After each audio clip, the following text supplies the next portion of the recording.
Woo! I think we good. I think we live. Yep. Oh boy. Well, ladies and gentlemen, welcome to another edition of the Madness Basketball Podcast. Myself, TP, DK. We got a couple people more on the way. One special guest. Hopefully she come. If she come through, she shy. Hopefully, if she come through, we're gonna get some more details on other basketball programs outside of the normal MEAC SWAC. So we'll get some of those details. Doc has said he's gonna come in, so we're gonna have some conversations, especially after that huge Florida A&M win over them the people in Jackson, leaving Mississippi with 2 wins. Yeah. We also gonna talk about that big time win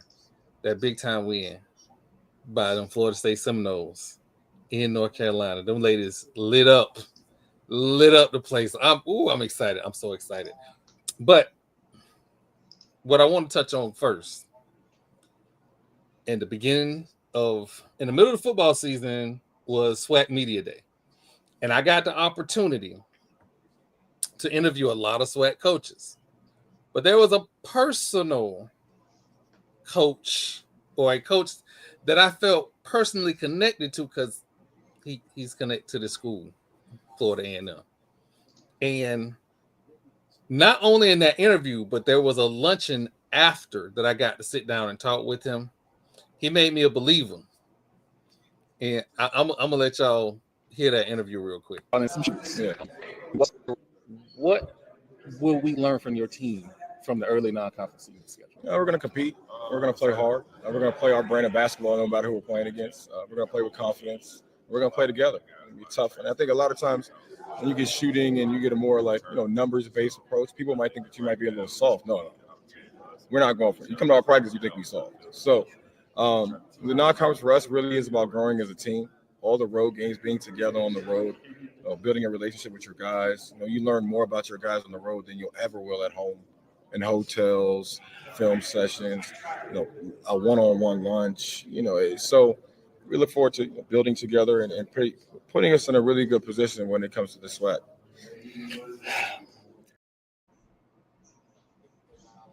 Man, look, y'all know me. I ain't with all them threes. I'm not. I ain't with all them threes. And, when y'all start talking analytics, I start to go to sleep. But when he said toughness, he was for real. He was for real with the toughness. And they've been playing tough. And look, Doc is on. What's happening? The way. Look, Doc is on the way. It just warms my heart that when Doc get here, my internet start crapping out, so I can't talk no noise. But 2 games, leaving Mississippi with a 4-game win streak, but 2 games out of Mississippi at them D people house. Big win. Coach Crary, I've been a believer, but my belief is now being shown to the rest of the world. And I am so happy for it. Time to get that man a contract. I've been said it was time to get that man a contract. Because let's just be honest. Jackson State had more size than FAMU. And part of that size came from FAMU. That's a big old boy. With nimble feet. Yep. That's a big old boy. And listen.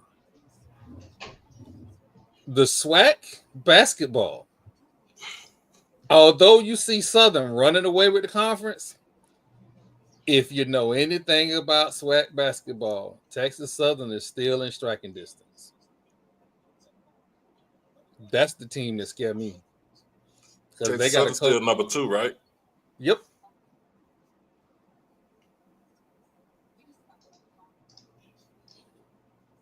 I feel like that's how they was positioned last time they made that run and took it all.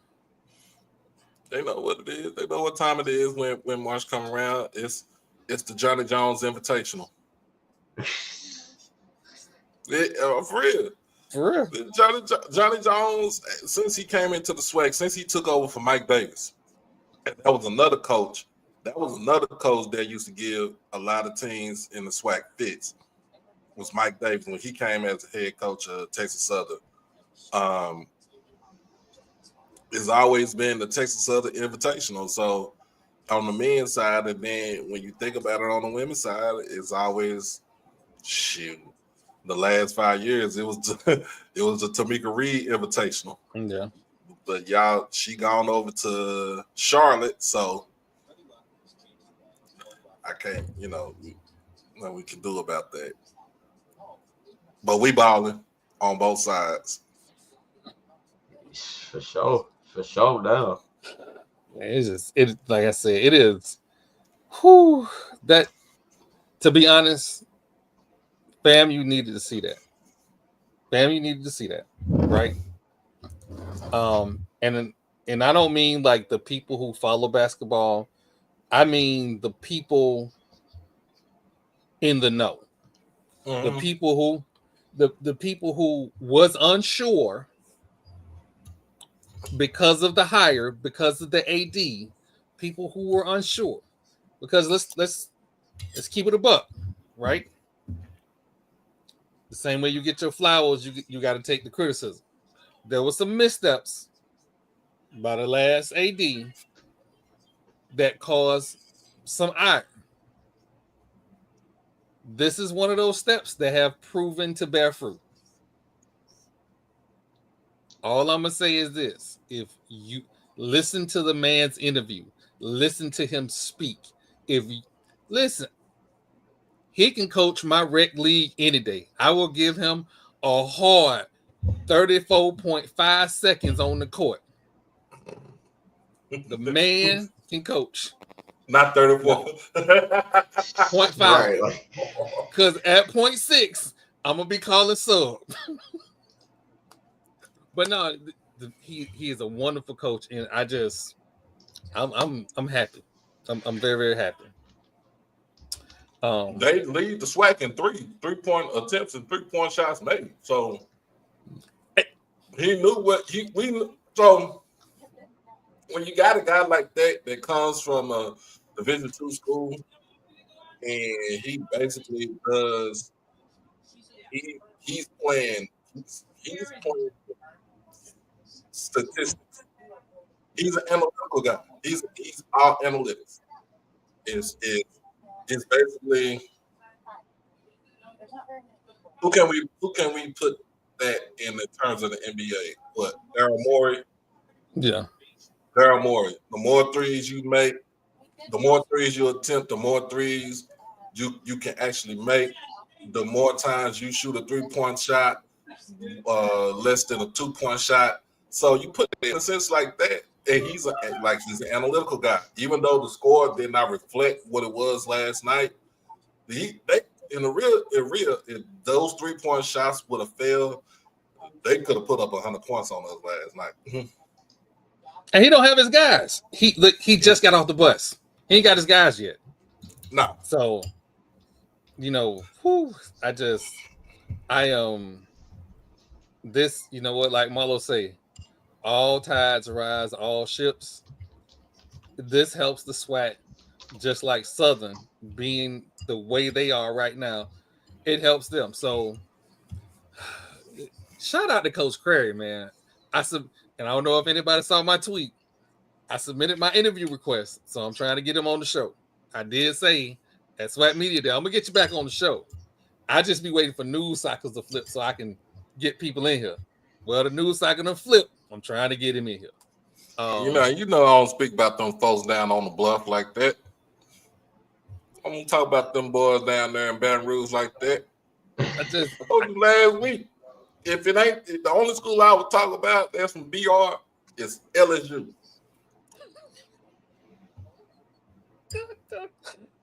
So Anyway, but I'm also I am in the works. Devron, if you're watching, I'm gonna get you on the show because we got to get a trustee on the show. Because if I'm gonna say, hey, we need to get this man a contract, and I've been talking to this trustee all football season about getting him on the show, I got to get him on the show. So I'm gonna work on that to get him on the show too. But Better not punk out. no, he from St. Pete. He good people. You know, me and Marlo make jokes, but he good people. He from St. Pete. We grew up together. You know, no, we grew up together. You know, people. He's a Republican, so you know it's all of that. But we grew up together. He's St. Pete. He good people. We're gonna get him on the show. So I'm gonna get off college for a little bit. Try and get EB a chance to get up in here. Jimmy, you ain't like that no more. Matter of fact, the Heat got a dude on the squad that can do what you do.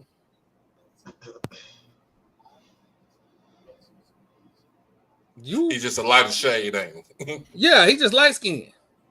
He just light skinned. He speak a different language, don't he? Yeah. He short word. Don't give nobody no problems. Go ahead and put 18 and 8 up on the board and go home. Well, ain't that what Jimmy do? I thought Jimmy supposed to score a little over 20. I thought he was a 20-something point scorer. Not when you're shooting 7 shots a game. Like again. TP, I'm gonna ask you because I think I have an idea. If your star player shoots 7 shots a game and you don't own it, what's gonna happen? Try to figure out why he's only taking that many shots to begin with. Is it not within our offense? Is it, you know, a personal choice to not take the shots when they're available? Because if I put you on the court, your job is to produce, and I'm putting you in the positions to do that, you know, whose fault is it? It's the person who's supposed to be taking the shot. Then changes have to be made. But, I mean, star players normally get their shots throughout the course of the game because I know I can look back to the playoff games where he just took over. You know what I mean? Plays ain't going to him, but he's going to take the shot because, you know what I mean? That's what the team need for him to do to win. I don't see that same mentality, you know, during the season. But we're talking about Jimmy. Yeah, I'm still talking about Jimmy. Because you know, he's like playoff Jimmy isn't a thing. No, it's definitely a thing because you play different in the playoffs.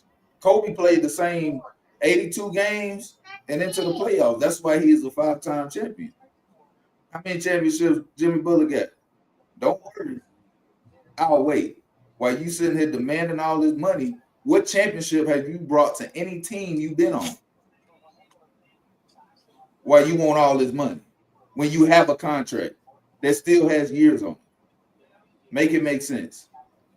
You want all that money and want to win. You can't have both. And last time I checked, the only time you can request a new contract is when you outperform your current one. You ain't outperforming your current contract. And that current contract is what? He $52 million a year right now? Mm-hmm. Yeah, it's a ridiculous amount of money. So we talking about Jimmy Buckets. We talking about Jimmy Butler. Talking about Texas. You know, formerly of Marquette. Got drafted by the Chicago Bulls. we just going down the timeline. Where he go next? He went to Minnesota. Mm-hmm. No, wasn't it Philly first and then Minnesota? He went Philly, then Minnesota. Philly, Minnesota. And then when he got out of Minnesota, send him on down to South Beach. So when he was in Chicago, he was trying to prove himself. That's when he made a name for himself. He made a name for himself. And that was following the Derrick Rose injury. Right.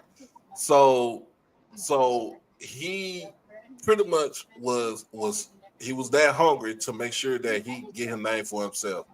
To put himself and put the team over into the playoffs because he knew that he was going to be the man at that time because of Derrick Rose, not being there because of his injury. So let's fast forward. He goes over to Philadelphia, right? Go to Philadelphia. I mean, he did what he did at Philadelphia. Didn't do too much. They went to the playoffs, but it was either first or second round exit every time. And we talking about playing with one of the best big men in the league, in Joel Embiid. But that's a whole nother case within itself, right there. Then he goes to Minnesota. Don't get me started, Doc. I already know. I ain't gonna get you started. That was a I ain't gonna get you started. Hey, me and you I already know. Me and you, we that's a whole other topic right there. But he goes to Minnesota, and this is where you start seeing the falling out, right? This is where you start seeing the change in Jimmy, right? You start saying, well, I'm the man here. Y'all brought me here for a certain reason. Okay.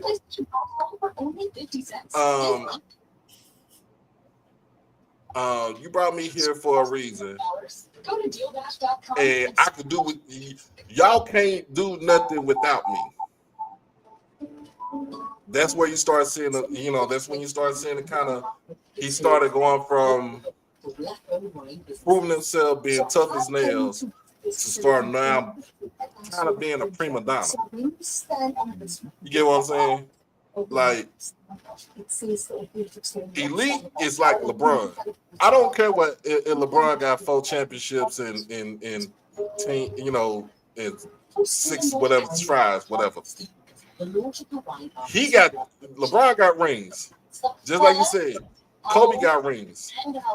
Kyrie got rings. You know what I'm saying? He got a ring. Like Shaq, all these players that I'm mentioning, they got rings.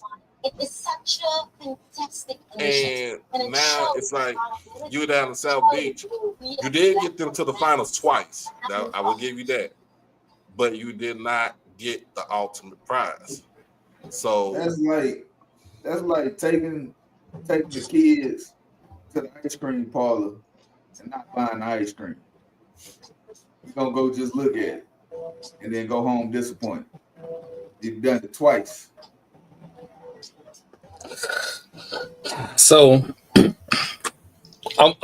y'all so nice. Y'all are nice and I don't appreciate Shaq defending this nonsense. I just want to say that too. I don't appreciate. I didn't like that either. Like, bro, yeah. This is the only time you'll ever hear me say Charles Barkley was right in anything. Shaq, a 4-time champion, got something to say about a man that ain't won one. Okay. See, Charles Barkley coming from a place of understanding because he wasn't able to get that ultimate prize. And he'll be the first one to tell you it should not be applauded. And that's real as fuck coming from him. Because for that same fact, he wasn't able to win. So he wasn't out here like you should praise me, you should do this, you know what I mean? You gotta win. That's why you play the game. You don't play the game to just play it. You play it to win. And if you're not winning, then you're gonna be paid accordingly. That's just how it is. But he's still making an insane amount of money. But do y'all think also that maybe in a sense that Jimmy is stuck in his ways, but also Pat Riley is stuck in his ways too? Oh, absolutely. Oh, we got 2 mules. But here's the difference though, right? Let's call a spade a spade. Here's the difference. One has led somebody to the promised land. The other one, not so much. I'm calling it a spade. And again, y'all are so nice and well adjusted and level headed. Let me be the owner of the Miami Heat and Jimmy take 7 shots. And I'm on for real. I am now the coach that night. But at the same time, I'm gonna kind of agree with EA. Pat Riley has ran a lot of superstars out of Miami since he took over the team. when he took over the team. Like, I mean, Alonzo Mourning, he kind of ran out, but he came back. Tim Hardaway was ran out of town. He was ran out of town. Of course, Shaq comes in, and Shaq gonna do his own thing, right? They always talking about the heat culture, the heat wave. You gotta have a certain amount of body fat and all this other stuff like that. You want lean, mean, and stuff like that. That's cool. But you know what you getting when you get Shaquille, what you got when you got Shaquille O'Neal. He like to get out. He like to party. No, just hear me. I mean, Shaq played some good ball down there. He played some good ball, and he knew he had to be second fiddle when with Dwayne Wade. Like, that's his team. But also he ran Dwayne Wade out of town. As far as he ran out LeBron. LeBron, come on now. LeBron was tired. LeBron was tired of being in South Beach. I would say this. Shaq, as dominant as he was getting to a point in his career where he wasn't the best player on the team. Right. And he had to take a second back seat. That's where that division came in, because he didn't want to sit back seat to Kobe. So, decisions had to be made. He goes to Miami. Now it's like, okay, you ain't got no choice, big man, because you old now, and Dwayne Wade is the future. So it's either play ball, and I'm pretty sure him and Pat Riley had this very uncomfortable conversation where he had to make sure he knew that Dwayne Wade is the star. You are number 2. He is the number 1. It has to be that way if we're going to be successful. And I think Pat Riley has always been good as far as making sure the player who's supposed to be the star knew they were the star. And don't get the big head to think that you're above the team. And I think that's what Jimmy Butler is right now. It's to the point where you feel like you are above the team, and that is no longer coinciding with the heat wave.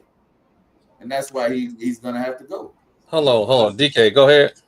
I was going to say it's definitely got to be a little bit of both for me. Pat Riley is definitely – he doing too much. He doing a little bit too much. Yeah. But at the same token, though, like we can't sit up here and say like it's your job to make sure you're on time for certain events. If we're gonna crucify Zion for doing certain things, we gotta say like, yo, Jimmy, what are you doing? Like Doc said before, like this is actually he did this in Philly too. He tried to get himself out of Philly too, and he did. Then went to Minnesota and do it. So this is a third. And to go back to what Shaq had said, I think it's more his beef was with his time in Miami. Let's be honest, and he also felt the way about how he was treated. Not so much. I think, if I'm not mistaken, I want to draw. I don't know in what interview Gary Payton said it, but it was between him and like there was one other player that like got to Shaq and was like, "Yo, you got to give it to young fella." So it came from Pat Riley too. He ain't like it.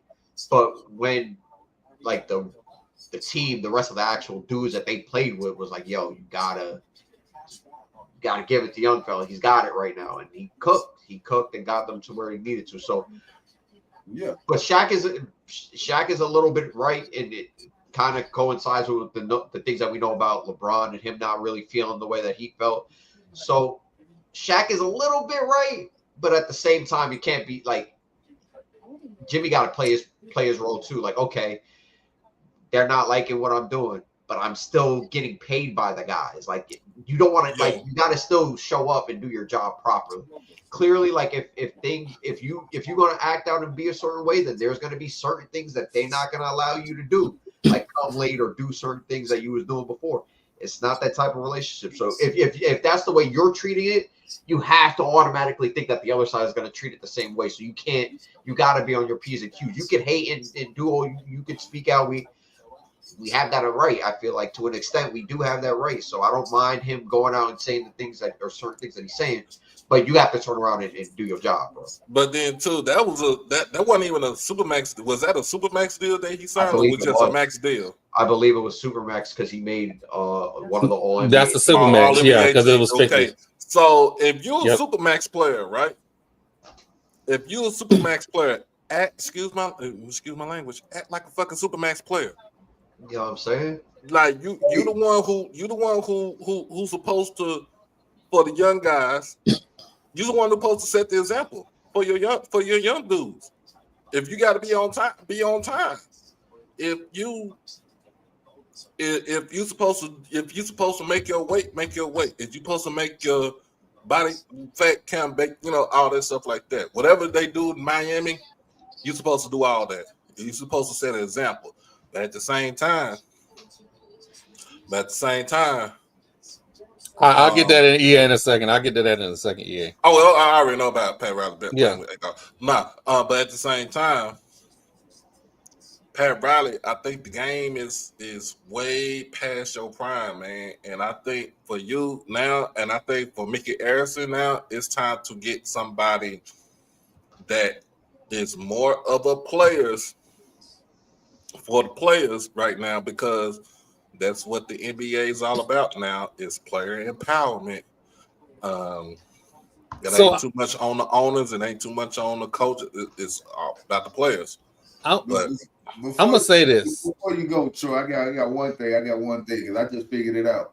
I got the whole thing figured out. I'll tell you right now. He knows that he won't get another Supermax, so he wants to extend it now. Because if he plays out the duration of this contract at the level that he's been playing at, which is not that great, the money that he's going to see is going to be drastically less. And that's why the rush to get a new contract now when he still has 2 years left on his current deal. But go ahead, Troy. That's it right there. But So, he messed it all up. I'm gonna go ahead and say this about Pat Riley, right? The one thing about Pat Riley that you need to be aware of: Pat Riley got to watch his Kentucky squad get beat by what is now known as University of Texas El Paso. Yep, Texas Western. Pat Riley knows how to win. Pat Riley, when he got the job with the Lakers, would yell at Michael Cooper, but he really wanted to yell at Kareem. Mm-hmm. If you the talent, if you the superstar, I'm gonna go ahead and tell you, Pat Riley gonna treat you like the superstar. But the minute you start acting like the superstar and your play doesn't reflect it, you're gonna get a different Pat Riley. Because Pat Riley is known to ride out his vets forever and a day. He kept AC Green on the squad way longer than AC was ever supposed to be on the squad. Don't tell me that, man. Don't tell me that, because because once he left the Lakers, he sure did come to the Mavericks and play another 5-6 years with us, man. It wasn't the same AC, and you know it. It wasn't the same. It wasn't the same AC. He wasn't. The crazy thing is, when he came to the Mavericks, he wasn't even about to get past Popeye Jones. Come on now. That should tell you something right there. Hold on, Cedric, wait a minute now. I be nice to everybody. Everybody. Why we doing this now? I don't bother nobody. I be nice. Until somebody bother with me, I don't bother with them. Now, them boot skins in the Ibis, I'm going to be honest. For Eric Rett, for Ed McCaffrey, for Steve Spurrier, for the ticket lady, for the band director, for the third chair flute player, for the cheerleaders. It's go nose around here. She made that bad decision to go to that school. Speaking of them boot skins. Oh, Lord. So their head basketball coach, before the season had started, had allegations by the school newspaper that he was messaging co-eds on campus. And then after an investigation, it was determined that these allegations were unwarranted. Now, to be clear, this is the same school newspaper that outed the former president of the university by giving his cronies money who weren't showing up to work. And before that report came out, you know, he wanted to take care of his family and he wanted to focus on family. Then a couple weeks later, that school newspaper put all that out. I got more faith in the school newspaper than I do that administration. That's bad business right there. But if had it been FAMU, oh, we'd have been hearing about this all day long. I don't feel bad because I would have made a whole damn lie just for that, just because. Your coach is DMing your students. How does he still have a job? I don't know. Y'all help me understand, because I be a little slow sometimes.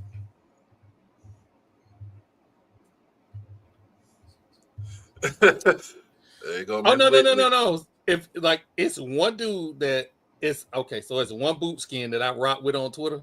It's the only boot skin that I interact with. He had been alluding to this investigation for a while because he had assumed that the basketball coach was going to get fired because Florida supposedly has a very strict code of conduct. It's supposed to be more strict than any other university in the state because they are the flagship. That's the University of Florida. That's the boot skins. That's the boot skins. They the Gators. Gator boots. The only good that ever came from a Gator was a boot. That's it. And Emmitt Smith. He a Dallas fan. He got to say that.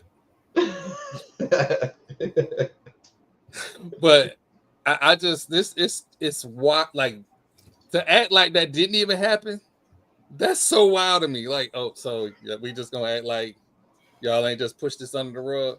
And I ain't saying they're the only university to push some stuff under the rug, because like we still ain't talking about how the real scam you, them IBIS people, had a whole life wallet stock holding up their NIL, and now y'all wonder why they ain't spending no money and them players leaving left and right.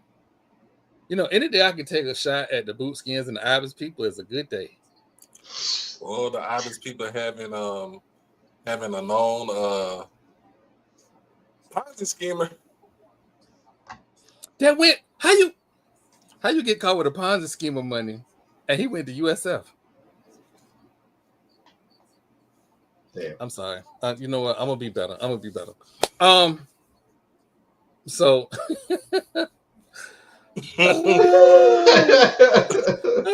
They don't win. I mean, it's so much. Like y'all don't understand. It's so much. Them boot skins had a lady bouncing $30 million checks to the university, and like it took what 15 years for people to write about it. Oh yeah, listen,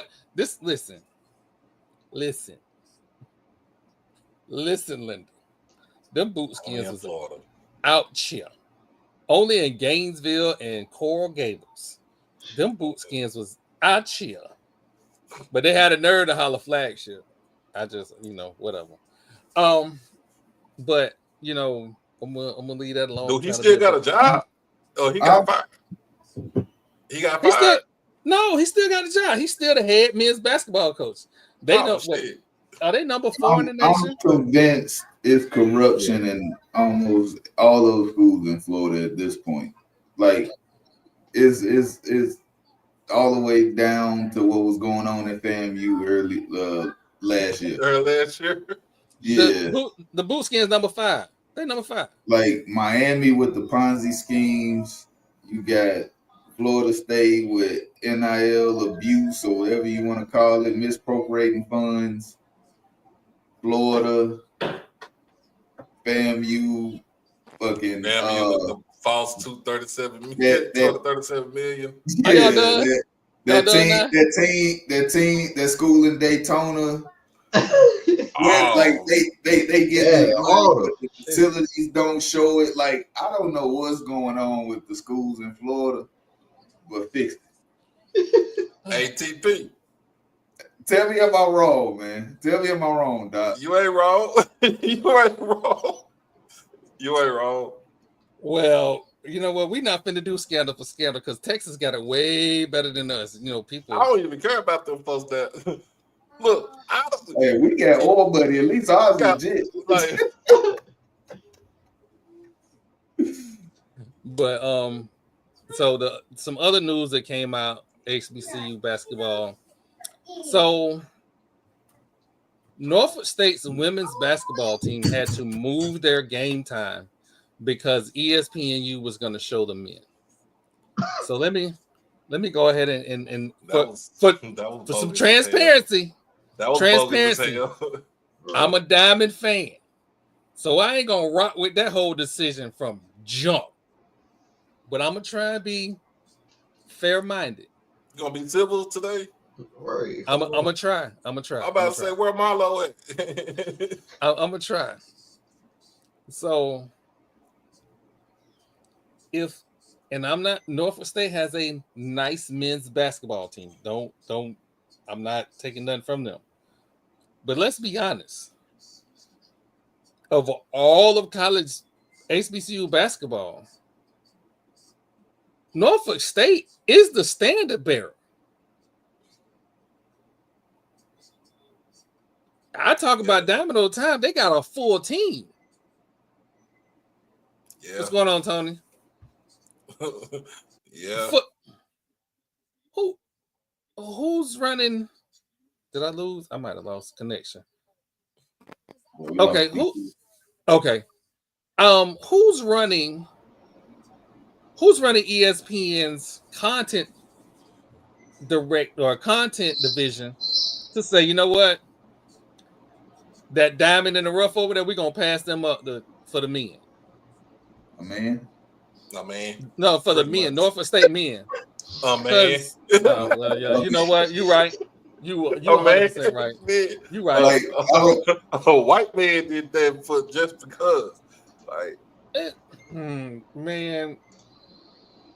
And this, like, I'm a channel my inner Marlo. This is the Norfolk State squad that lost to Morgan, that put Howard in the lead in the MEAC, who then turned around and lost to two Division II teams in a row. Lost to State and Morehouse. That's bad. Back to back. So why we overlooking the women's squad for the men's squad is crazy. Man, is the men's squad still number one in the MEAC, right? I think so. Yeah, I think they're still number one. Man, but at the same time, the women ain't lost the game in the conference yet. They probably lost what? How many games they probably lost? About 3 or 4 games overall. Yeah, I think maybe if that. And you're gonna have to put the women on first before the men could take a back. They could take a back seat. All right, they the ones that we all shoot. Hold on, Norfolk State men is first. You got to promote the sport if you want people to watch it, because when there's an opportunity to have a very key and important game on the national spotlight, we cannot pass those opportunities off. Right. And that's the issue that I have with it, because you talk about there's not enough viewership, but then you don't even allow it to even play, right? Yeah. If you build it, they will come. We've heard this time and time again. But if you don't build it and you don't let it, marinate into something that people want to watch, and you're afraid of your bottom line, because that's ultimately what it came down to is how is this going to affect the bottom line? Are we going to have more views on this or this? Or we might have a little bit more here, instead of looking at the bigger picture that down the road, this is going to build the fan base larger or to build the viewership. Mm-hmm. Because at that point, what's the point of a media deal if we reap no benefits? Then y'all wonder why I beat that damn dead horse. This don't make no sense. All the football games and some additional events.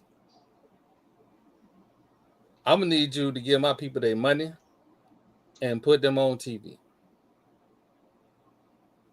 because that team is teaming. They'll play anybody, anywhere, anytime, and might beat their ass. Mm-hmm. They can look. I'm with you on this one. Miss Diamond for Norfolk. She be busting people's ass, man. I'm sorry. I'm sorry. It's And the chick from and the other girl from Howard. I've been hooping. Man, they be hooping, bro. Hooping. Put them on TV. This is what Put we them on like. TV. And let's again, no disrespect to the men, but the last 2 seasons, women's basketball, top to bottom, has been a better draw, a better game. Is more fun to watch. I get mad if I'm on the way home and I see, because Liv love to post scores or post like action, and Liv will post some action. I'm like, I didn't even know that was on TV. Except for North Carolina A&T, we're gonna get them in a minute. I just me and Flow Sports, we don't get along because then I be trying to figure out like how can I improve their software. That ain't a good thing. That ain't a good thing, but we'll get to them later. But I tell you what, more people gonna be watching Juju Watkins than watching the men's March Madness. Watching South Carolina. See, if y'all watch the South Carolina LSU game on this past Friday, shoot, I didn't even know it was on. I thought it was gonna come on. I thought it was supposed to come on early in the week. Shit, I didn't know they were gonna come on Friday because they moved it up because of the weather. Mm-hmm. And I'm like, right. All I know is give the ladies their respect. Because they hooping. They are hooping for real. Give the ladies their respect. Malaysia for Wally, give her respect. Give that girl her respect. God dang it. Even Flage from LSU, give her some respect. And then just like what Whitney said, it's the same thing. It's the same thing when it comes to the NBA and the W. Give the women in the WNBA their respect. Anytime I get an opportunity to big up Florida State women because they've been hooping, unlike the men, Tanaya Latson, 26.5 points a game, 4.7 rebounds, 4.3 assists, shooting 49% from the field. Let me just check her 3-point percentage. She the lead scorer in the country, ain't she? Let me just check her 3-point percentage because if I'm not mistaken, by the way, she hit 18 threes one night? She the lead scorer in the country, right? I believe so. Got it. Oh. 42.3 points, 42.3%, 42.3% from the field from 3. God damn. Yeah. 18. Matter of fact, the girl from Norfolk hit 18 one night, and she hit 18 from 3 the other night, the night after that. Right, it was right. It was crazy. So why? Listen. I'm gonna be honest with y'all. When Juju on TV, when Diamond on TV, when Florida State women on TV, I'm locked in. You watch it. I'm locked in. I don't give a damn about no Cooper flag. I don't care nothing about no Cooper flag. Now now with me, you know with me, with Coach Margaret, Coach Margaret on the TV, and that Jackson State squad, our ragtag bunch squad. Hey man, hey, I'm tuned in. Hey, brother Picard, we just talking a whole bunch of stuff about basketball, just everything.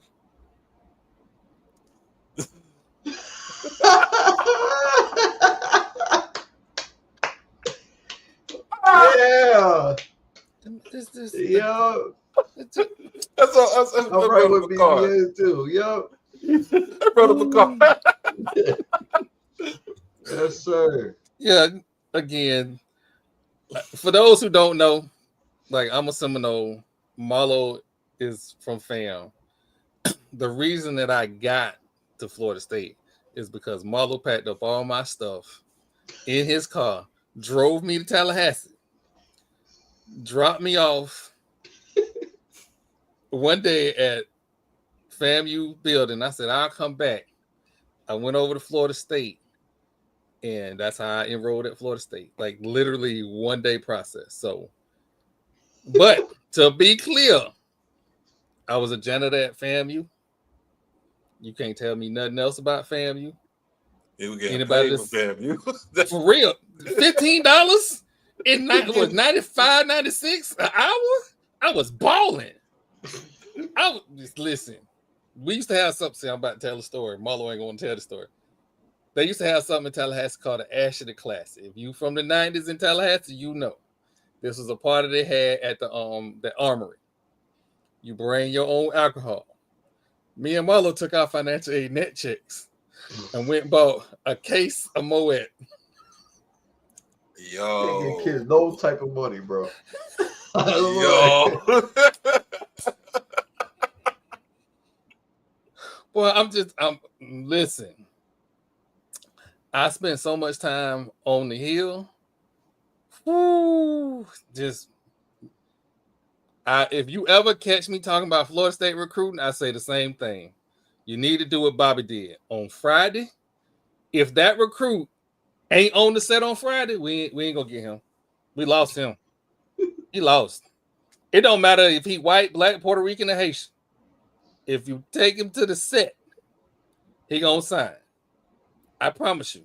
Anytime they show up with their girlfriend and their baby mama, I was like, no, we ain't gonna get him. We ain't gonna get them. But that's my little background. So we're gonna switch off basketball for a quick little second because there is something going on at this East-West Shrine Bowl. And oh yeah. I'm gonna go to the brother from Alabama A&M. That big old off that young man looked like a mountain. He looked like a raider at the Senior Bowl. Yes. He was in a one-on-one rep with Shamar Stewart, bro. TP from Texas A&M held his own.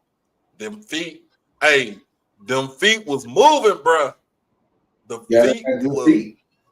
feet was moving. We talking about Carson Vincent, Alabama A&M, 6'7", 305, maybe 310, but feet is nimble, held his own. You think he can play left or right tackle at the next level? I think he can play both. I think it's better. I think if you're gonna put him at the next level, I would start him off at the right tackle. Yeah. To get to kind of get him acclimated to the speed, you know what I'm saying, the NFL, and then I will, move him to the left tackle, during preseason, see how he does on the left side.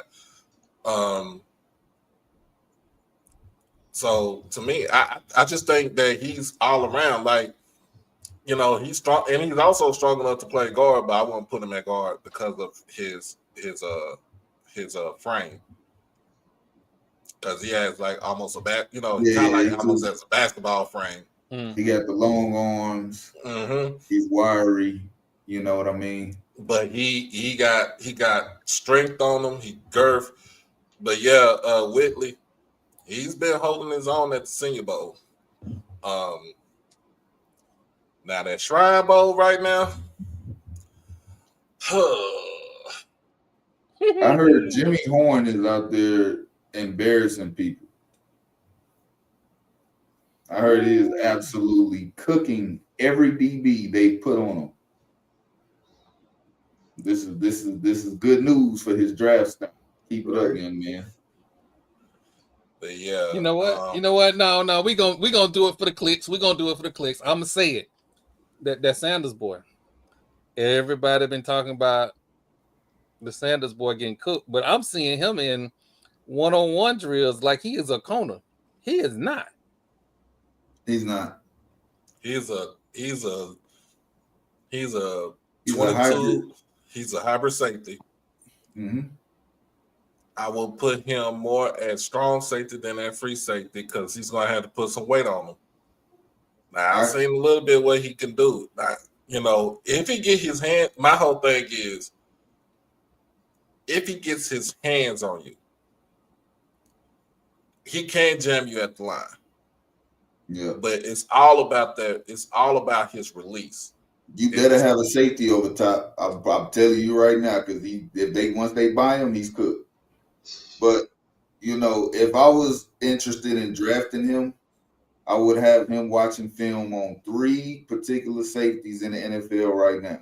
I would have him watching Justin Reed, Cal Hamilton, and Jalen Petrie, because that's the role that he's going to end up playing. Somebody that's not over top, somebody that's not primarily a slot corner, and is not primarily a box safety, because he don't have the size to be a box, he don't have the speed to play deep, and he don't have the man coverage ability to just line up in the slot every play. But if you can move him around and use him in a way that best, where you get the best of his abilities without a detriment to the rest of the defense, then he can be a good player. But can he tackle? About great yet, but he can be a good player at the next level. He can be productive. But can he tackle? That's another thing that he has to work on, because see, that's the problem with me. Then he's been having shoulder problems for the last couple of years, because his primary goal is to lay the boom down. Right. Now you can't do that in today's NFL, because they will call a targeting on you and you would get ejected out of the game.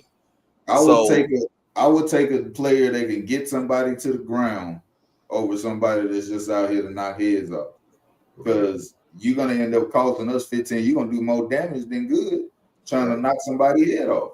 So here's a thing I would say too. So I would put him in I won't put him in the minds of Marquise Bell, but the only way I would say it like that, because when Marquise came to the Cowboys, we put him primarily on special teams. And then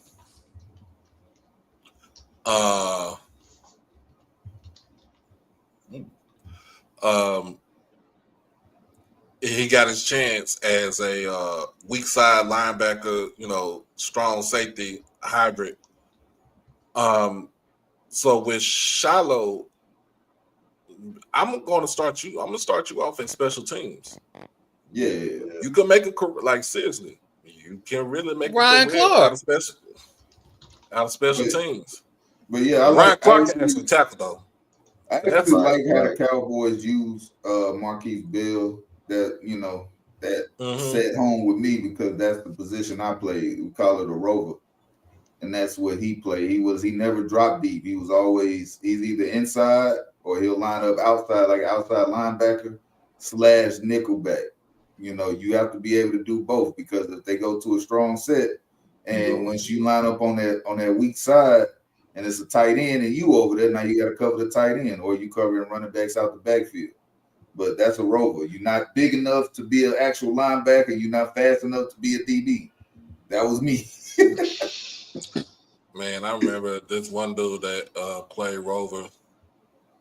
He was at Texas Tech named Dane Johnson, came from South Lake Carroll.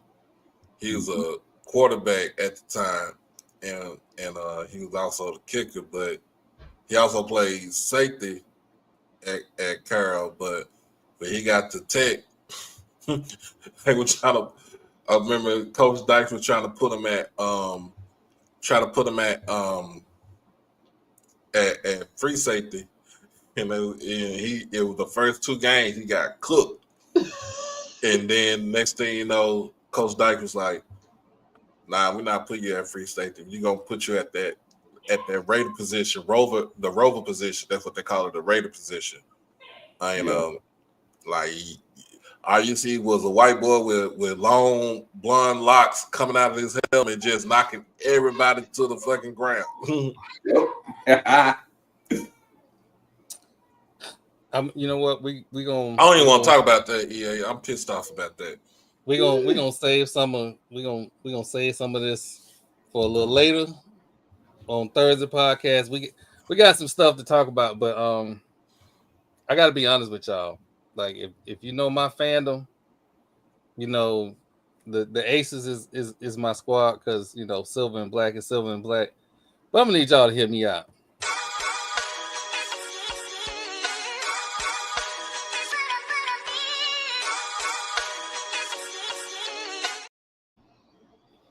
Listen, y'all know I love me some Vegas Aces. I do. But I get the more Kelsey Plum going to La La Land. I don't care we get Jewel. I don't care. Wait, what? I don't care. Listen. That's a great trade. That's a great trade for I y'all. am sure it's a great trade. Oh, but my let me God. get in my feelings for like 20 minutes. Did we really have to make that trade? Could we trade her for Cameron Brake? Like, why would you want that? Why would I want Cameron? Twin Towers? That's instant loss of production. What are you talking about? Jewel Lloyd gives you 20. Easy. Not no like, this game I'm on, this game I'm off. No, Jewel getting you 20.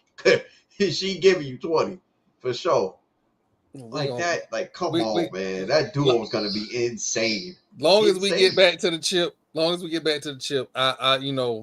I'll just grin and bear it. But she gets to have her team. Kelsey gets to be the main event, and I'm sure that she's probably ready for that and want that. To be honest, I don't know. Cameron's still Cameron. Cameron still got the best draft day outfit ever. 90 inches of split. I ain't never seen that before. Never seen that before. I don't think TP for the comic. TP got to stay on. Listen, Florida State had a recruiting poster up today. If you follow me on Twitter, you know what I'm talking about. That poster was recruit. Oh, we're gonna get to that, Ron. We're gonna get to that. But yeah, so if you follow me on Twitter, you'll see.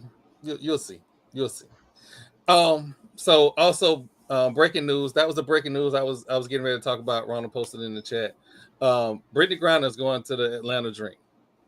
I wish EB had came on to the podcast because EB and Jamal had come on the podcast because I would have really liked to get their thoughts on it. Personally, anything that makes Brittany happy, I'm all for it.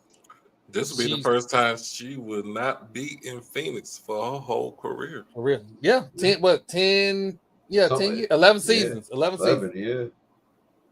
So now here's the thing: the writing is on the wall for the Mercury. The writing is on the wall for Diana Taurasi. Yeah, it's time for you to go. The game, it doesn't matter if you still got it. What are you playing for? You just playing for nothing. You're playing for nothing now. Like you're playing for nothing. Like the Dream is tough. This team with that addition is tough. Then I'm reading a thing over here. I'm on ESPN, on the ESPN app. I see that Phoenix trying to meet with Satu Sabali. Because she said she wants out of Dallas. But here's the thing. The reason why she wants out of Dallas, right? Because who's coming to Dallas? Nobody. That's one of the reasons. In the draft, who coming to Dallas in this draft? Coming up draft. Oh man, Juju. Juju ain't. No. Who coming up? No. Oh no, that is the superhero we deserve. Paige Beckers. Thank you. That's the superhero we deserve. Paige might stay another year. Paige is coming to Dallas. We got the number 1 pick. Paige might stay another year is what people saying because she getting paid more money in college. Paige is gone. Paige out of them. Paige is gone. Paige read the room when she saw Caitlin Clark and Angel Reese leave. The writing's on the wall. Paige gone. Paige, you had done everything that you had done at the University of Connecticut. It's time for you to shine. Like your girlfriend at Kappa Luau, she gone. But yeah, that's interesting right there. That would have been a nice trio right there with Satu, Ari K, and Paige. But we just don't. We please understand the state of basketball. The state of basketball is in such a situation where the women's game is absolutely the better game. Eh, Because I'm gonna go ahead and get into it. Anthony Davis complaining about not being a defensive player of the year candidate. No, you supposed to be MVP candidate. You supposed to help LeBron get close to Mike. You supposed to be all these things, and you what? 25 games a season. I'm not. That's well, not. what? No. Hold on. He played like fair. 70. He played like 72 games last season. He did his thing. He did I- his thing I last said- season. I said that's not fair. I said that's. did he get first team out? He got first team out NBA last year too, right? Yeah. No. He got was it second team? He got something because you played defensive 72 team games. probably for sure. Um, Because that probably Embiid and Jokic is what this sounds like, if I'm not mistaken. yeah, Whitley. Diana Taurasi need to go ahead and hang them sneakers up. Hang them up, sis. Gone and retired and gone out of the just ride out in the sunset like your homegirl Sue Bird did a couple years ago. Oh, You know. Anthony Davis did. Shoot. It's time for you to go. But yeah, let's talk about what you just put in this chat. Jewel Lloyd and Kelsey. Yeah, we were just speaking on that. Yeah. Kelsey Plum. Come on, Troy. Tell us what's going on with that. Man, look. I know why they made the trade. They made the trade because Kelsey Plum is not. She's had some offensive sputters in the playoffs. That series against Minnesota, Mm-hmm. it didn't look good. Was it no the series against the Liberty? That it didn't look good. It didn't look good at all. I think her response in the press conference after those games is what got her fired. Yeah.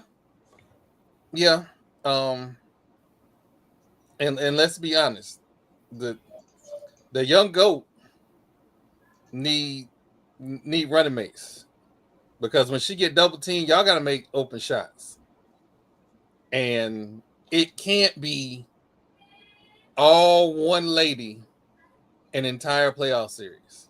That's crazy. Yeah. So I know teamed at times. Yeah, I know why they made the trade. I'm gonna be honest with y'all. Once I have my favorites, I have my favorites. Period. So I'm a fan. Like I'm not gonna sit here and act like I'm not a fan. I'm a fan. I'm an absolute fan. Do I know ball? Yes, I do know ball, but it is much more enjoyable to be a fan. Just like I don't want to be a programmer when I'm watching a stream. But Strong Arm Sports, after I paid my money, got me questioning their ability to write software. I should not be a software developer watching a basketball game. But I'm gonna digress. So as a fan, I have my favorites. I absolutely have my. Ooh, that's interesting. Should have got rid of Sydney Scales for KP. You better not let Whitley see that. Ooh. I mean, you're gonna have the folks that's gonna come out and defend KP. You're gonna know how that's gonna go. And you know who those people gonna be. Woo. You know what? We gonna move on. We gonna move because I know me. We gonna move on. Hey, what do you think about this, Tony and TP DK? The Kings are open about talks of trading De'Aaron Fox. Send him somewhere he can be successful. I'm tired of wait a seeing minute. No, we're not finna skate by that. This I'm tired of motherfucker got a seeing coach fired. He got a coach fired, and now he won't out. No. Until wait, he signed us. Didn't he sign a max contract? Yes, he So did. some sort of extension or something like that. Shit. Without a no trade clause. Yeah. A shit. He will sit here until the last year of that contract. You done Not fired in a coach. He already on. This is his last year of his contract. Oh, this is the last year? Okay, get him up out of there. Get him up out of there. Y'all done fired a coach for him. But here's the no, he got 1 year left. He got 1 year left. He got one next year year. left. Next year is his Next year, last year. yeah, next year, last year. Here's the thing, Troy. When you let a player sit in purgatory out of spite, you set your franchise back. Regardless of whether or not he got a coach fired, if you don't believe that he's going to be the key to your success and you have an ability to trade him and get more pieces in, then that's what you have to do. You have to swallow your pride and you have to make a move that's beneficial to the organization. I wholeheartedly agree with that. However, they fired a coach that took them to the playoffs. Hey, the only thing they missing is some veteran pieces. That's it. They got Sabonis boy. He ain't no superstar, but he's a superstar. He a hooper. Sabonis is a hooper. So you got two pieces. He comes from a basketball family. You just he was need on NBA somebody. team last year. As a matter of fact, wasn't Buddy Hield on that squad that went to the playoffs? Don't give me No. He was He went on years the removed squad? from the Okay. Kings. Yeah. He got traded. Even if he was, I don't do that. And got traded. No, I'm not saying go back. Traded to Golden State. I'm just saying get shooters to go with your dominating point guard and your power. Wait, Sabonis is a power forward because he ain't. He's a center. He's a center. He a center. Boy, yeah, he's 7 foot. He's 7 foot. He's like between 6'10" and 7 foot. But yeah, bro, and to kind of go back to AD a little bit because there was a comment that he don't want to play center or he wants them to have a center, and I kind of went through this on my little stream that I had earlier. There really isn't. Yeah, but like there really isn't that many quote unquote centers that we deem like the Shaqs and the Kareems. There really isn't that anymore. AD is one of the bigger dudes in the NBA right now. Like he's soft. But what I'm saying is like that's just what the NBA is now. Sabonis is that guy. He's a center. Embiid is supposed to be that center. Me and TP already said we ain't gonna get into this argument, but he is supposed to be that center. But he plays like he wants to be a damn stretch forward. You're not that. He's not that. If you don't get your big ass 300-pound ass down on the block and give me a drop step and you talking about Joel? Yeah, Joel Embiid. My bad. I thought you were talking about AD. AD is the stretch forward. Yeah, I know AD is a stretch forward. AD don't like playing. The word I don't want like to playing describe center. He said that. Embiid, like this is a family show, so I can't say what I want to say. I'm sorry, you don't get your big ass down on that block. I'm gonna say it for you. Get down on that block. Get power move, drop step, something instead of trying to shoot a three. And then I don't like. Here's the thing that irritated me, right? Here's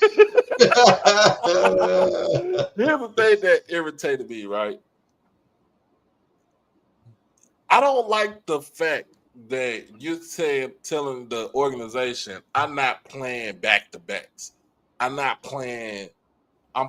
probably play 2 or 3 games, 2 games out of the week, and I'm going to sit 3 games. Excuse my language. What the fuck do I need you for on the team? What do I need you for on the team?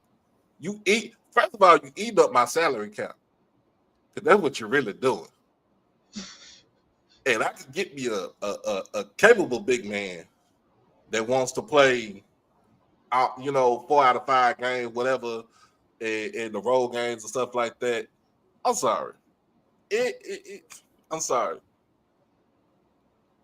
I'm not signing no Joel Embiid to no Supermax deal, well, he can't get a Supermax deal because you got to play 65. Well, you got to play 65 games. You got to be on first team All NBA and stuff like that. Yeah, I mean, didn't That get it ain't last year. happening this year. So Didn't get it last year neither. Yeah. Count your days, buddy. Let's see how not playing back to backs. How has that helped the 76ers? Oh, they're 11th in the East. 6 games out of a playoff spot. They got Chicago, Atlanta, and Detroit all over them. That's terrible. And then guess who puts this pressure on? Who the pressure gets put on? Tyrese Maxey. Paul George. Wait, hold on. Paul George ain't got out of a situation where he was the main focal point. When he was at the Clipper experiment with him did not go well. Let me just reiterate. But it wasn't his fault. And you can't say it was his fault. He played his I can't part. say that was his fault. He played to his fault. But at the same time, he didn't get no help from Harden. He definitely didn't get no help from Kawhi. Like, seriously. Kawhi hooping now. He hooping now because he ain't got to worry about Paul. And then he ain't got to have the ball. And then too, he ain't got to have the ball in his hand. Because James is going to be ruining basketball. I just want to point that out. What'd you say? They are ruining the sport. They are ruining the experience for the fans. This is what's happening. Like if I want to go to LA, and if I want to go watch a Clippers game at the Intuit Dome, and you tell me Harden or Kawhi ain't playing, as a fan, I'm gonna be like, oh man, I'd be like, fuck this shit. I'll be happy because I'm in the dome. I'll be happy that I'm watching the game in a new arena and stuff like that, and just checking all the semantics and everything out. But at the same time, I come to see stars play. Like I remember I was home on leave, right? And my stepdad got me tickets, me and my little brother tickets to go to the Rockets game. If I'd have showed up at that Rockets game and James Harden and Dwight Howard wasn't playing that night, I'd have walked the fuck back. I'm telling you. Because why do we as fans go to games? We go to see our favorite players. Why we spend all that money? We go to enjoy the sport and hopefully see our team win. But when you don't play your starters when they're healthy, you're showing that you don't care about winning this game. And then the guys that are out there, they're just playing just because. And I understood why Santa Pop did it when Tim and all of them was in San Antonio, because he was trying to preserve them. Yeah, they for was the playoffs. He started doing that. I was cool with that. Winning. Yeah, right. But they were still they were winning. Yes, they were winning. Yeah, but I'm saying they were preserving them for the playoffs because they was winning. And they were old as shit. Yeah, and then when you got Kawhi came in, it's like, well, he did what he did, but then you start seeing the injuries come into play and stuff like that. Then you start seeing the load management. It's like, bro, come on now. You too young to go out there and not want to ball three games out of the week, or at least give me 3. I mean, if you could give me 3 games out of the week, I'll be happy. And if it's home games, give me 3 home games out of the week. I'll be good. But you can't even do that. Y'all can't do that. Like Joel, bro, you have not been the same since Kawhi done shot that 3 in your damn face in Toronto in 2018. You ain't been the same since. Had you crying on national TV to your girl and everything. Like, had them crying. I mean, Kawhi Leonard he's played at least 70 games twice in his career. It was his first 2 years. He ain't touched 70 games since. They say he's only played 190 something games out of maybe 500 to 600 games since he's missed a lot of time. Yeah, because he had one season he only played 9 games, and he had one season he only played 8 games. So those numbers are going to add up. And a lot of his seasons he didn't even play over 60 games. It was around 50 something. So this is something that we've seen from him. So like what the Clippers tried to do was bring in other stars to, basically if Kawhi's not going, at least we have another star on the floor. But Paul George was sitting out with him. I know. But Paul George had issues because they both went on the court. Right. His issues with the green light. Was it what? But what his issues with his shoulder, was his knee or something like that? It's been knees, it's been shoulders, it's been ankles, some of everything. But at this point, I don't know. Again, y'all say I don't give LeBron credit. You can pick up the phone and say, LeBron, you've been doing this for 20 years. What I need to do? Like you gonna be. I'm just gonna. Carmelo is one of my favorite players, but let's keep it a buck. He done said if he would have took his nutrition and his weight training and all that serious, he would still be playing. You have guys in the NBA right now who can pick up the phone and be like, LeBron, what you doing? And they're not doing it. And I'm going to forever call him Pandemic P. He is a problem. He got too much talent and not producing. It is putrid. That's what it is. Pandemic putrid is what he is. It frustrates me because he is the type of player that I like. I like Alex English. I like Carmelo Anthony. That's the type of players I like. And he not that, and it's disappointing. But see, you just named 2 players, right? Alex English, Carmelo Anthony. What are they known for? Buckets. Thank you. Alex English was one of the most deadliest shooters in the NBA. Did not care who you was, he didn't care who was in front of him. He didn't care who was behind him. If it was a 3, he let that thing loose. Carmelo, king of the mid-range, because I ain't gonna lie to you. You can say he shoot a lot of threes, but his game was the mid-range. Like that's another lost art that we don't see in basketball. Like they don't shoot mid-range jump shots. The only other person I see that shoot mid-range shots is KD. I think KD shoots it. Kyrie shoots mid-range shots. If LeBron wanted to, he can shoot mid-range shots, but that ain't his thing. LeBron is a locomotive. It's still at the age of 40. I'm going downhill. Stop me if you can. Still can't he's a walking bucket. Or if he don't see it, go throw that thing out for the open shot. Like, I understand what you're saying, Troy. Call LeBron. Ask what he doing. You know what he doing? LeBron be in that cryogenic chamber, getting his body right. He got that private. He got that personal chef, that private chef, cook his food and stuff like that. He takes a nap. What?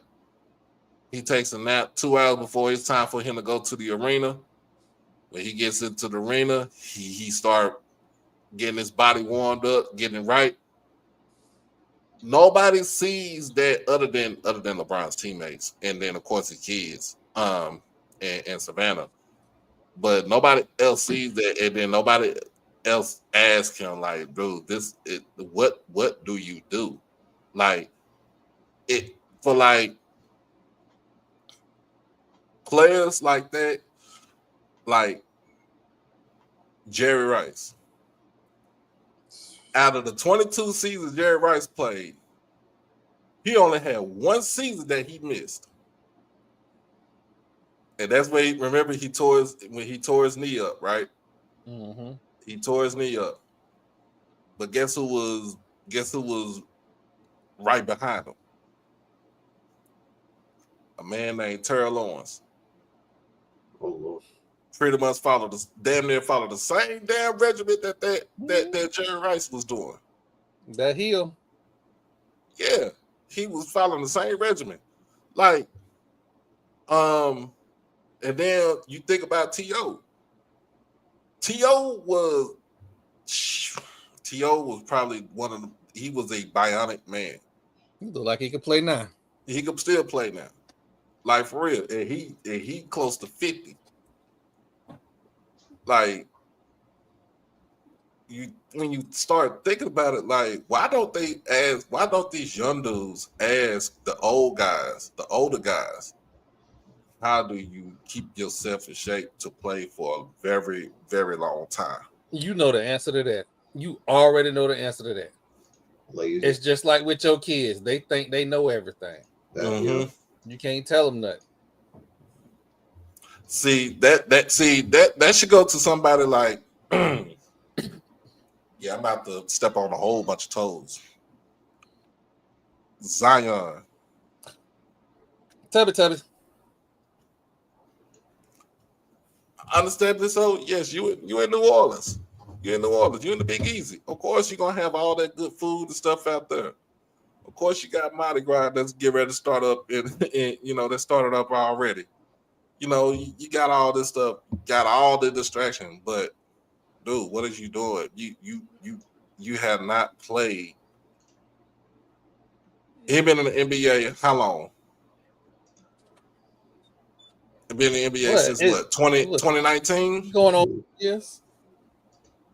2019 is going on. He's 6 years in the league. Him and Ja came out the same year, right? Yeah. Yes. Oh my God. Yes, 6 years. 6 years. Ja, other than Ja having the suspension with the gun and everything,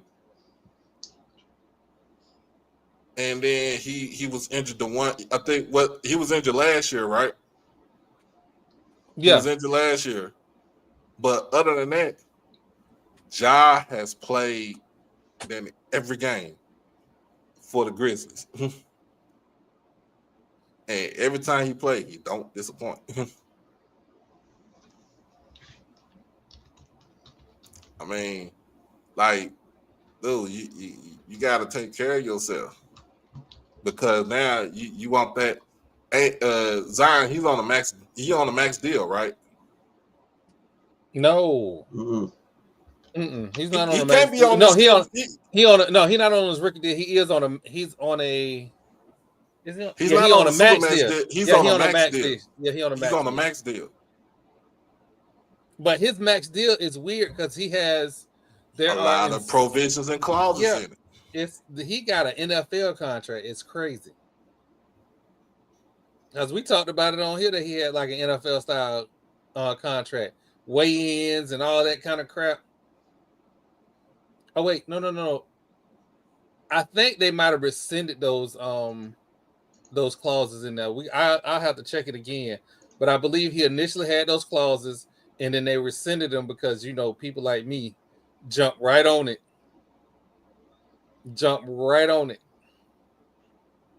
But see, we you know what? I'm finna do another hear me out because I'm finna be outlandish. I'm gonna tell y'all the truth. I 100% hear me out.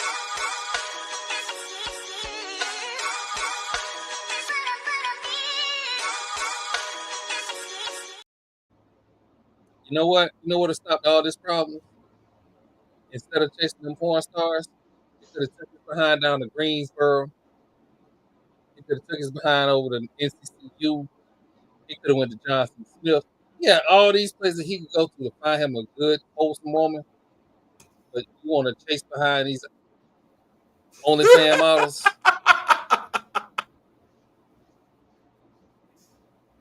That's how we got here.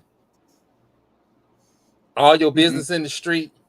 So not only are you not eating right, you out here in the streets. again, where is your support network? See, if the support network is he taking care of the family, you got the wrong people. Because I'm here to tell you, let me find out, David, out here, man, y'all gonna see me beating a grown child on national TV. We don't play like that. We don't even play like that.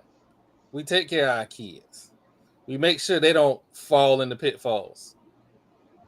Look at Jaden Daniels' mama. She's making sure that my child don't be blowing his career on OnlyFans models. I'm sorry, his mama fine.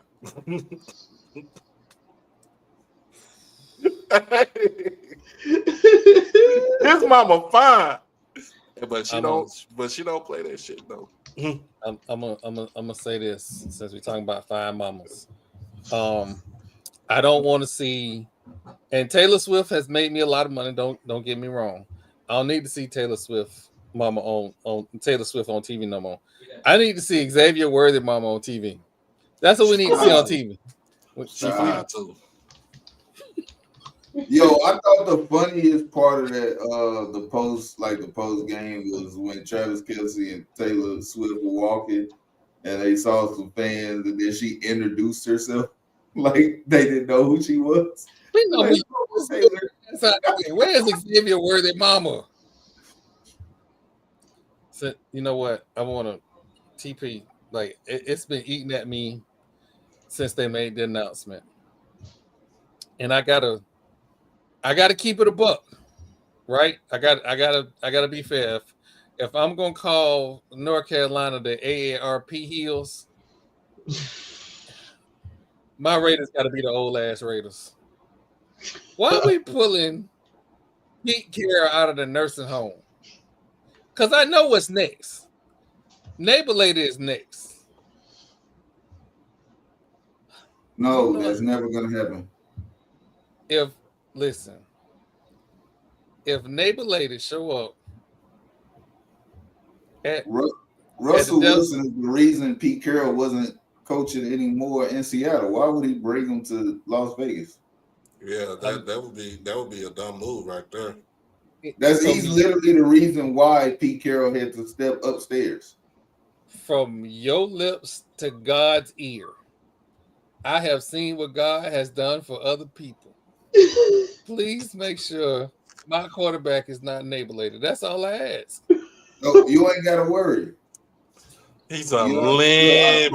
I promise you ain't got to worry about that. You gonna have one of them young boys, man. You fine. But the sad reality is y'all are gonna have a worse option. So take that with a grain of salt. You know, I could suffer through a rookie making mistakes than a 55-year-old man throwing pick sixes. 55. Like, I would even take Jameis Winston over neighborlated. No, you're wild. No, I'm not. You're out of pocket. I'm not. What? J-Boo? I'll take J-Boo. I know he's gonna bring. There ain't nobody more passionate than Jameis Winston. Right. That man oozes passion. Literally out there on the field before, during, and after games. Give me James. I mean, I got CJ Stroud, so I'm good, but you know what I mean? If I didn't have a QB, give me James. Give me James. Just saying. If Jameis out there, at least we will get good podcast content from Jameis. We ain't getting nothing from Neighbor Lady. You just gonna have me flipping over chairs dealing with Neighbor Lady. That's not content. And that's not content. Why I got to get a coronary because he want to throw goofy interceptions. Wait, what? Again, for all the new people here, I call Russell Wilson Neighbor Lady because everybody loves Sierra and wants to interview Sierra. When I call him listen, Neighbor Lady. That's Mr. Neighbor Lady. If anybody remember the Red Bell show, Neighbor Lady. Mr. Neighbor Lady. I would love the opportunity to interview Russell Wilson. I don't know what you mean because I would have some legit questions like how was your transition from NC State to Wisconsin? How was it playing for Pete Carroll, playing with Marshawn Lynch and Cam Chancellor in that locker room? Like, who was the experience? Like, I would have some legit questions because he's had, a very interesting football career. Mind you, he was drafted to play baseball as well. Mm-hmm. He was a multi-sport athlete. And then on the HBCU standpoint, how about your grandfather being the head men's basketball coach and the athletic director at Jackson State back in the 60s? Right. Disrespect got to stop. You know what? I'm going to say it. I don't care if y'all don't like it. I would rather interview Sierra. Everybody want to step. Anyway, I would rather interview Sierra. I'm sorry. He a cool football player and all, but you married Sierra, and he did right by her too. It's okay to be it's okay to be a cornball. Ain't nothing wrong with being a cornball. That's her cornball. That's what it is. Exactly. That's her cornball. Don't get me wrong. Black love is fucking excellent. That if he wants to be a cornball to her, and she love it, shit. More power to you. I can't complain. I can't say anything bad about it. You know what I'm saying? At least you ain't with that woman that you was before you got drafted. Oh, you know what? I forgot. The HBCU Athletic Conference, they are having, I think they're completing their basketball tournaments. I think it completes today. Damn. I think it completes today, if I'm not mistaken. If I didn't read that wrong, I think it completes today. I'll make sure we get an update by next Tuesday on how everything went down, what it looks like, or what the expectations are for the NAIA basketball tournaments and all that. So we'll definitely get that scoop. I'm also going to try and get Liv back on and Herb back on because I need to find out about Lincoln. Which one? The Pennsylvania, Missouri. Pennsylvania. No, which one? No. The one that played for the national championship last year is Missouri, right? Nah, Pennsylvania. No, okay. Missouri. So no, Missouri. No. Missouri. Oh, you said for the national championship last year? Yeah. No, that's Langston. I'm sorry, Langston. I'm sorry. Yeah. Langston. I definitely want to find out what's going on with them. So I'll make sure we get the smaller school info from our HBCU basketball experts. I definitely want to get them on. Again, this is all predicated on if we find out the timeline of getting Coach Crary on, everything is cleared. We're going to have him on to make sure that we get that interview. Because like I said, so at Media Day, I made that promise. We're going to hold that promise. But let me know, because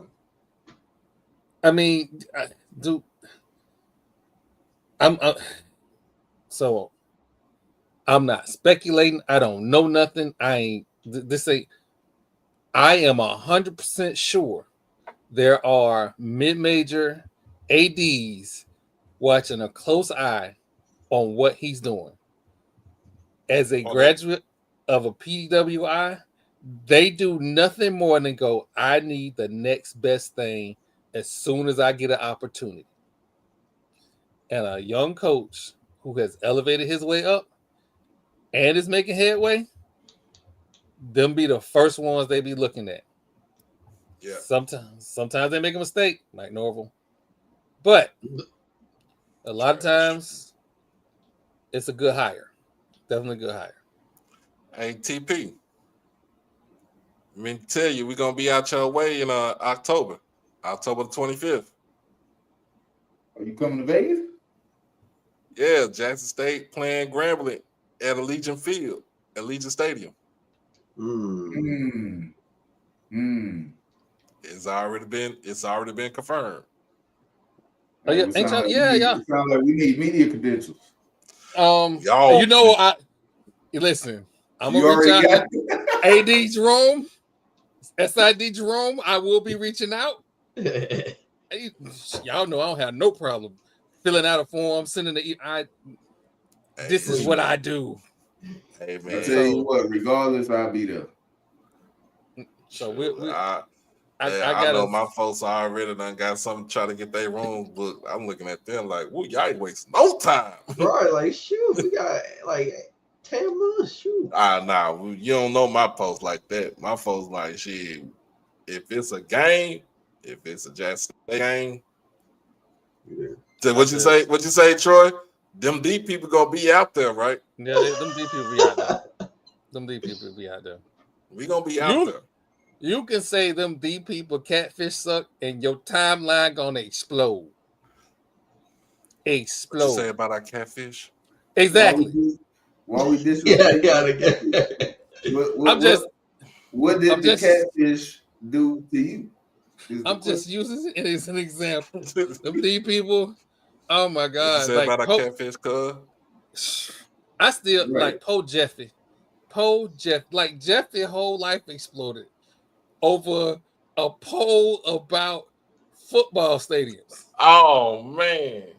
And then he done put everybody talking about on the thing talking about bestiality. I'm like, bro, what is you on? And it really got real when he put my oldest daughter picture on there. Yeah. I said, nah, bro, I'm sorry. Cause I probably had to come to Montana and lay hands on you, bro. Right. No. Yeah, it got crazy.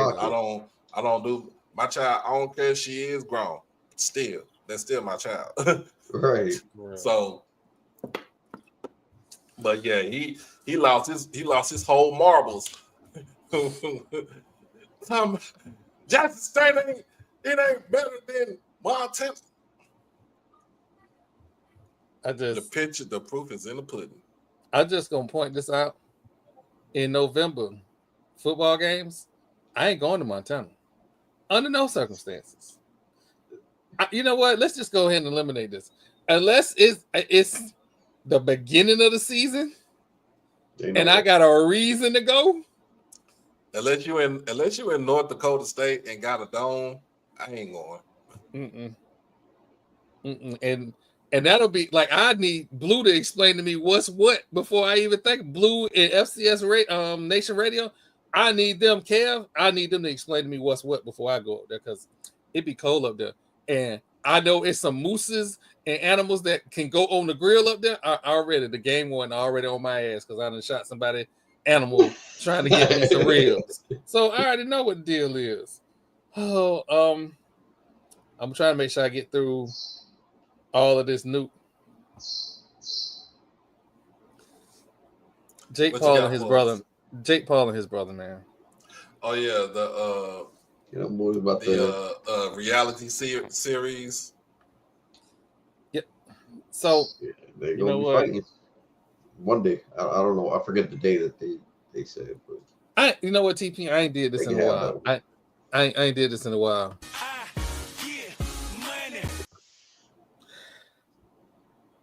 It's fake. It's all fake. I don't believe nothing they do is real. No, you can't make me. It is all WWE smoke and mirrors. Like, at least one actually wrestles and he actually got some bumps and bruises on his ass. But the one thing I don't like about him is he's only there for a certain amount of matches, especially when it comes time to the big PLEs. Like, we'll see him this Saturday in the Royal Rumble. You'll probably see, WrestleMania. He's going to try to have some sort of shtick as far as like a storyline or something like that. Like Logan only comes out for the big PLEs. He doesn't really come on SmackDown or on Raw like that, unless it's some leading up to a PLE. But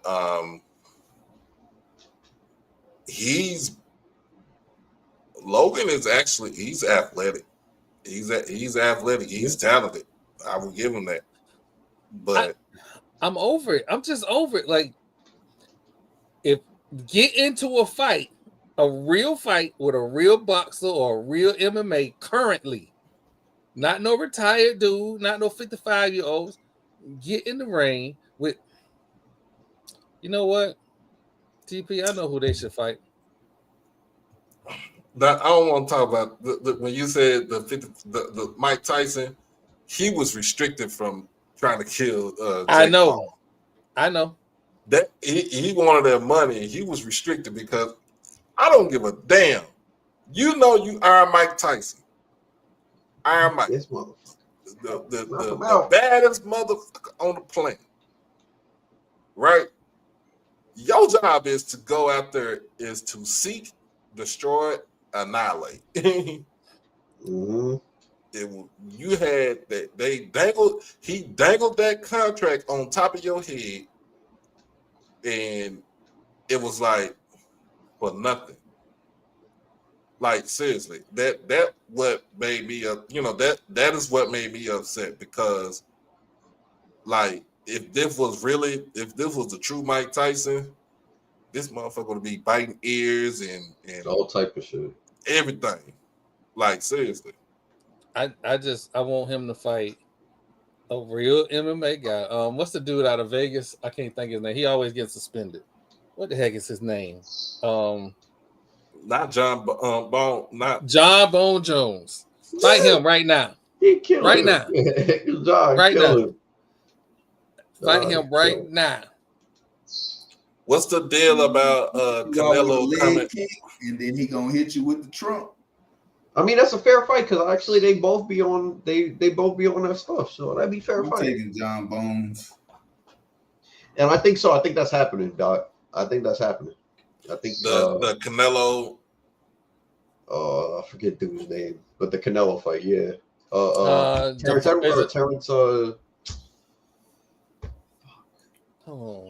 It's Terrence some shit. Crawford. Terrence Crawford. Terrence Crawford. Right. That shit. Yeah, I don't know if it's in Vegas, but they might well go ahead and have it back down here in Texas. Hey, tell you right now, Terrence Crawford, whooping feet. It's gonna be ugly. Hey, how old is Terrence? I don't want no problems with Terrence Crawford. No. Hey, what he did to EJ, oh my God. I remember you remember that Martin that the lumps. what Tommy Hearns did too. That's what Terrence Crawford did to EJ. Yeah, hey, bro, EJ, you got knocked the fuck out, man. Willie Lump. Hey, just telling you. I'm telling you right now, Canelo fight Crawford, he gonna look like a ripe red tomato by the end of it. Right. You know. I'm interested. I'll pay for that shit. That's a good. But Canelo is a very polished fighter now. I will say that when he first came around, yeah, he was good then, but he's polished now. Like, if we could have got the Canelo Mayweather fight with both of them in their prime, I think it might have went the other way. Because Canelo got the size on him. Right. It would have been ugly, bro. I don't know, man. That's just speaking from somebody who didn't watch, years and years of the sport. Because when you fight I'm just saying you get a prime Canelo and a prime Floyd Mayweather. Oh no! Prime Mayweather with his hand not broke. It might be something. I'm saying though, like, all right, give me a prime Oscar De La Hoya versus Floyd Mayweather, not a 40. Oh shit! Oscar might be whooping. Are we talking about 2000? Are we talking about early 2000 Floyd Mayweather, where he actually was knocking folks out? But Oscar was that. He barely beat an old Oscar De La Hoya. He had to go to the city. Right. Prime Oscar might put hands on it. Before lingerie or after lingerie? Before. What you mean? I need to ask because before lingerie, I'm just saying Oscar was nice. Before lingerie, he was untouchable at that time. Oh, you talking about late 90s, early 2000s, Oscar De La Hoya going up against the early 2000s Floyd Mayweather. Right. That would have been nice. That would have been a good, actually clean fight. Yeah, I believe That would so. be actually clean fight, but I mean, if you think about it, like, yeah, Terrence Crawford ain't to be fucked with. Whooping feet, bro. Hey man, before we get out of here again, I gotta talk about my Raiders because this can't wait till Thursday. Mark Davis, bro. Oh Lord. You starting to head into that Jerry Jones land of just saying shit. And as a person who has been known to just say shit, I rarely judge people who just say shit. But to say that John Gruden Head was chopped off. head was chopped off, you didn't need to say that. That was bad business right there, man. Matter of fact, you didn't need to praise Tom Brady at all. If the Tom Brady effect is to go get the AARP coach, you have failed. Look, John Gruden stuck his head in a wood chipper. That's how he lost his head. He did that to himself. I don't want to hear no different. That's it. Yeah, I can't put no fault on him, but other than him. But yeah, It wasn't on the owner. He damaged the shield. And Exactly. You know what they say. Yep. Nobody is bigger than the shield. Look at the Commander's old owner sitting on the sidelines complaining. Ain't nobody bigger than the shield. Ain't nobody come to see you, Otis. Come on, man. he's pissed. Like he was hating from the side. Hey, TP, what they say? He was hating outside the club. He can't even get in. But it's just so crazy. Like, look, man, Dan Snyder crying because his Commanders was down there one game away from going to the Super Bowl. And you could have did a lot of things with that team if you would have did it right.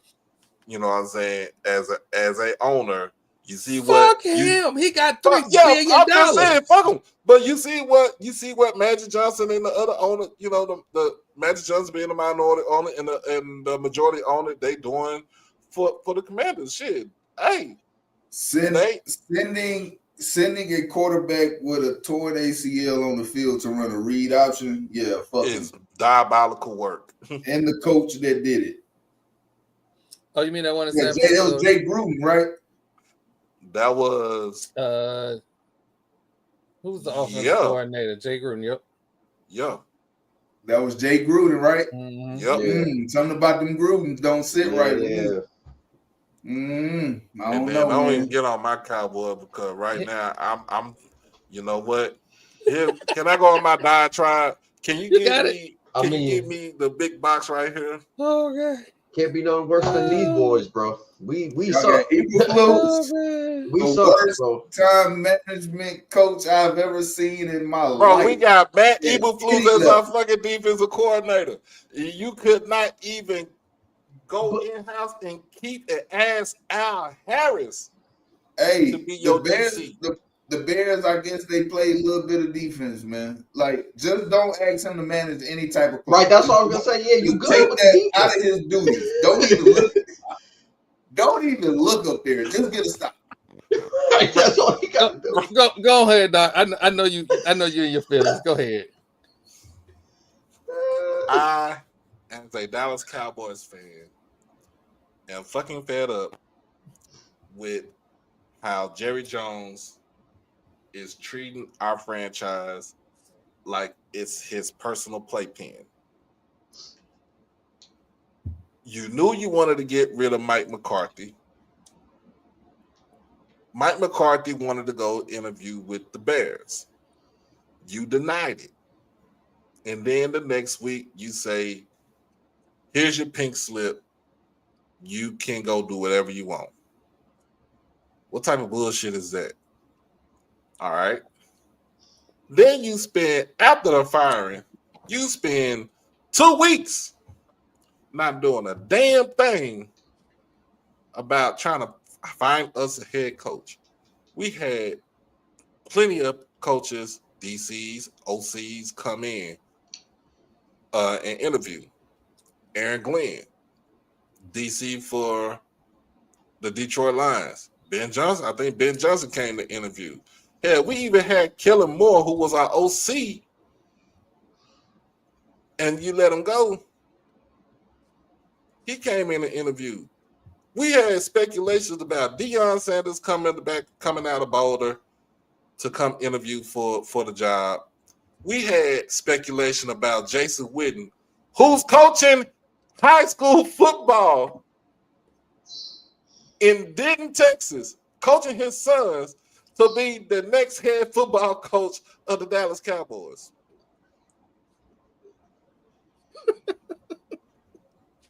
And you go with a guy who didn't call now one damn play last season in Brian Schottenheimer. Don't get me wrong. The Schottenheimer name is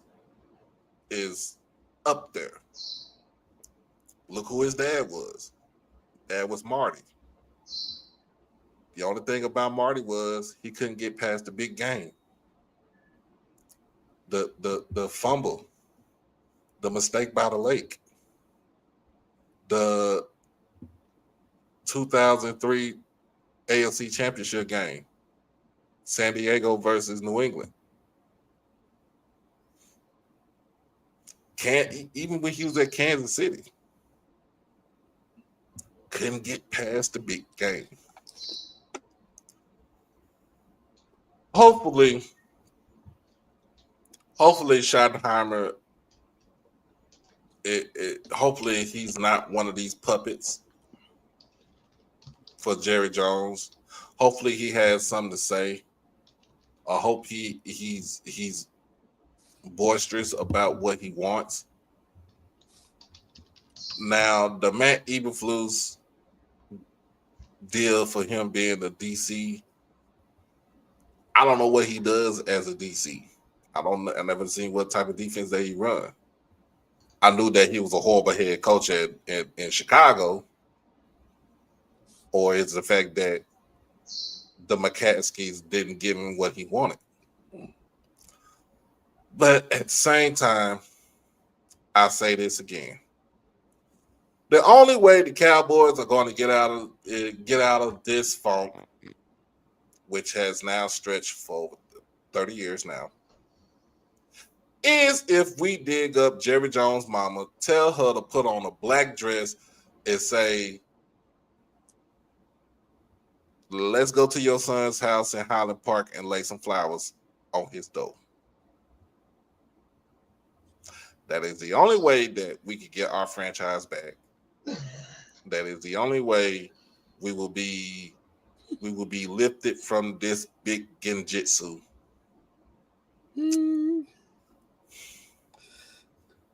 I would say this.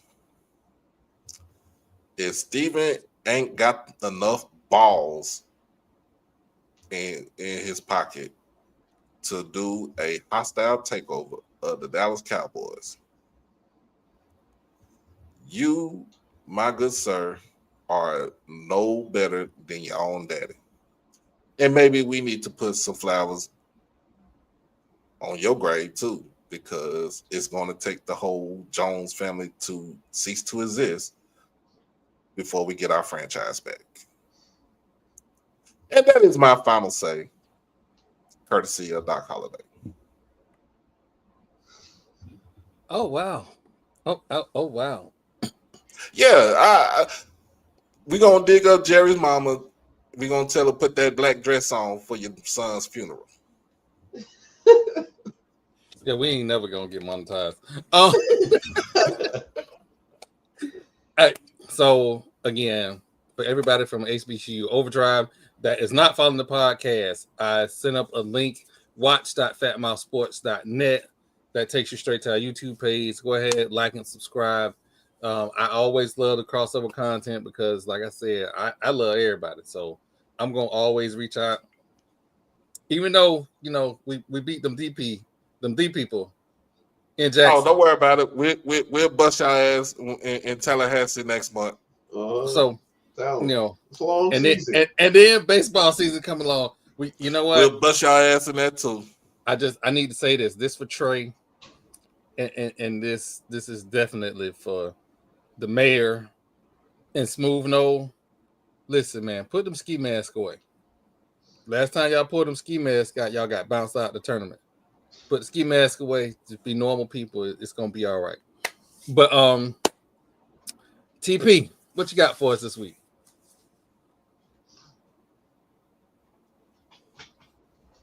I need some serious reviews done on the refs that's calling these games in the NFL.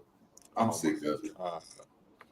There's been too many instances where we can look at the game and clearly see that unfair calls are going in the Chiefs' direction. I get it. We want to see Pat Mahomes in the Super Bowl. That's what sells tickets. I don't care about none of that. The integrity of the sport is being challenged, and I don't like it. We got to band together, and we got to say something. You know, I don't know if we at the point of boycotting, but hey, it just has not been good for the game. The game against the Texans, the game against the Bills, it was just too many times where I saw things that looked fishy to me. Even the guys calling the game up in the booth. I don't know if I agree with that call, Jeff. I hear it all day. And then we're not supposed to complain. You know, they got to get it done on the field. Like, I get it. You know, D'Amico Ryans, he basically said, hey, we knew going in it was us against the world. But he meant that in a way that he knew that there was a chance that we might not have a fair shake at it. Mm-hmm. But it is what it is. You know, good season to my Texans. I didn't get to talk about it last week. You know, we got something to build on. You know, we got a young team still. If we can stay healthy, if we can make some important roster moves in the offseason, I have all the confidence in the world. We'll be right back in the playoffs playing for a championship.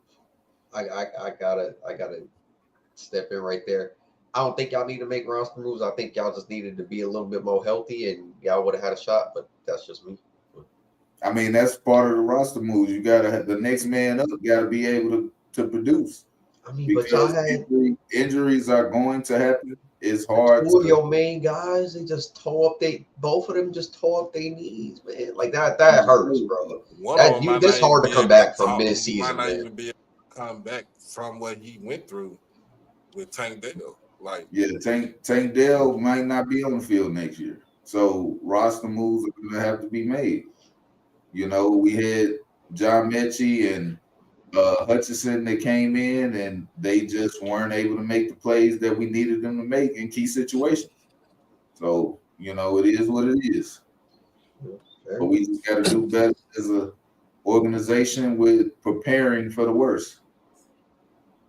You know, but CJ Stroud going into his third year, I can't wait to see how this plays out. Yep. But that's my time. I'll have more on Thursday. You know, we're gonna talk a little bit about my Rockets. We playing good ball right now. You know, yeah. So got them a win today. Yeah. See, you know, it's one more football game. You know, I know they got the USFL. You know, that's coming up, but you know, focus is going to be on basketball. It's going, you know, we're going to talk a lot about it on both podcasts because that's what is going on right now. So March Madness is around the corner. You know, women's college basketball, always exciting to watch. I can't wait to see how this bracket plays out. We got a lot to look forward to in downtime football seasons. Woo, DK, what you got for us this week? Got a couple of quick points. I want to say shout out to My Magic, getting everybody back, getting the crew back together. I know I'm saying My Magic like I'm not a Suns fan, but that's another team that I just really, really like to watch. It's a bunch of young guys similar to that Rockets team. They got some over there. You know, when you see some, they got it. I don't know what it is yet because they don't really. Let's be honest, they don't really have like a team identity. Like Paolo does everything pretty well. Franz does everything pretty well. You can't really say that they have, you know, their 3-point shooting or they're a defensive team. They just play really well. They're a bunch of young guys that play really well. So I'm just excited to see them kind of get back together. Paolo's healthy and back. Franz is healthy and back from those oblique tears. And I don't know. That's going to be fun. But I guess my main point is my Jaguar signing Liam Cohen. Now, at first, I'm not gonna lie, that made my work day so bad. I was so salty that day. Some of the dudes like around work were like, "Are you okay? You good?" Like there was like my managers were checking me. I'm like, "Yeah, I'm good. I'm good." I gave some BS excuse or whatever, but I was goddamn David. I was mad, bro. That we signed that dude. But then I thought about it for a second a little bit today. I'm like, nah, that dude had the Buccaneers offense kind of moving, man. And had it moving without Chris Godwin, they finally got the run game going this year. Like after like, I don't know, decade maybe, at least 5-10 years. I haven't seen them had a run game in quite since Doug Martin, really. It was nice to see that. So I'm like, hold on, wait a minute. He was able to do that with Baker. He had him Mike Evans over there. Hold on, Liam. We've been needing a good play caller. I hope that that's something that we get. So I'm optimistic now. I know the Twitter world and the media world are out there for his head and like like who this dude that they signed? They another trash year for the Jaguars. But something tells me that this is going to be just a little bit different, one way or another, because now the spotlight is on Trevor.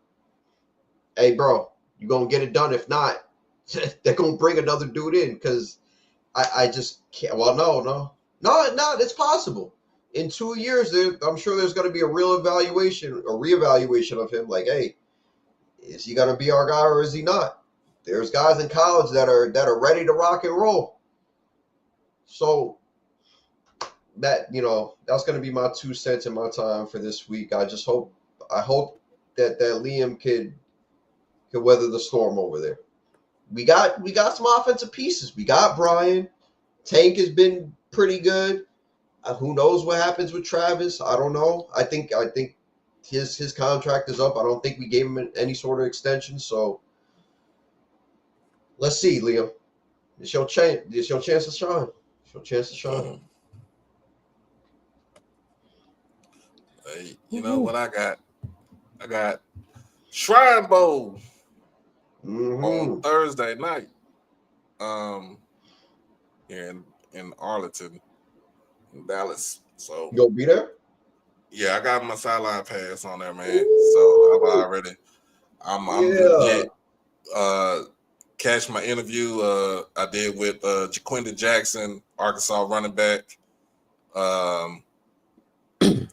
Even though he's the ops. Right, I was gonna say, hold on. He the ops. He went to the rival high school. So, but it was a good chance to catch up with him and stuff like that. I was supposed to do some interviews today, but I'm a bit tired, bro. So I think I might go ahead tomorrow. But tomorrow is tomorrow is the last day. No, today was the last day of practice. So tomorrow, I think they are doing the banquet for Eddie George and Andrew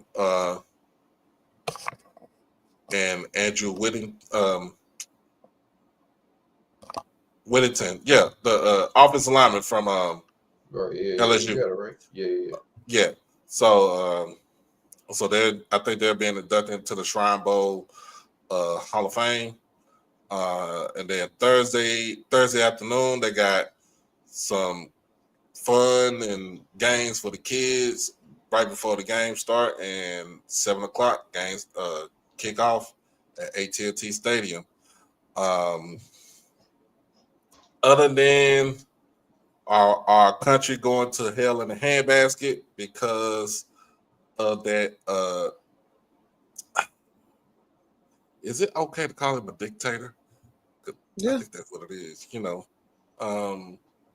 That dictator, Trump, wanting to cut, put a freeze on federal grants and loans and the WIC and SNAP and Medicaid. Like, yeah, it has been a tumultuous, I won't say tumultuous, but it's been a very uneasy Tuesday.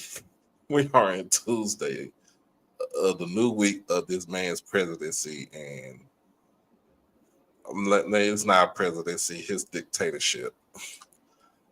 And for all of us that's here that looks like us, that voted for Kamala Harris, that knew better, make sure y'all, we basically strategize and mobilize and strategize. Get all your coins together, get what you need, get what you can, and just ride it out. Big Dummy ain't gonna be in office no more than 2 years. Well, but that's my little take right there. Oh, and of course, again, like I said, dig up Jerry Mama so we can tell her to put that black dress on so we can put some flowers on his door at Highland Park. Well, I wish my week could be simple, but it ain't. And it's a lot of people that reach out to me and say, hey, man, why don't y'all stick to sports? Here's the problem. The things that I love are affected by politics. That dome in St. Pete, it is politicians deciding, is it going to be repaired? Or are they just going to let the Rays play out in Tampa until they erect the new stadium? All of this hubbub about shutting down financial disbursements to institutions, they've said a lot of stuff about what is okay and what's not okay. Pell Grants was not on that list. Mm-hmm. So since Pell Grants aren't on that list, that's a concern to me because that affects an institution that I love. I would love to just shut up and dribble, but I've never been given the opportunity to shut up and dribble because it's always a constant fight for survival. There's a difference between thriving and surviving. We are in survival mode. And why are we in survival mode? Because there are a lot of people who didn't listen to black people. Yep. And now we are in the fuck around and find out stage. You're going to be mad. You're going to be upset. You're going to want to march down the street. You want to call up your nearest neighbor that might not necessarily look white and say, hey, neighbor, I have an issue. Come march with me. No. Don't you pick up that phone and call your black friend. Don't you send that DM. Don't you send that email. You figure this out. We tried to tell y'all. And now you are finding out. Again, I would love for this to just be just about sports. But we ain't there no more. You long go. I got to make sure whatever I can do, my little part to make sure that FAMU is still okay. That students that look like me can still get into Florida State. I got to do my part to make sure that happens. Because you didn't do your part to make sure I wouldn't be here. So, no, I don't care about what's going on in the Middle East. No, I don't care about the fact that people are getting separated from families. I care, but it ain't nothing I can do about it because you didn't do your part. Mm-hmm.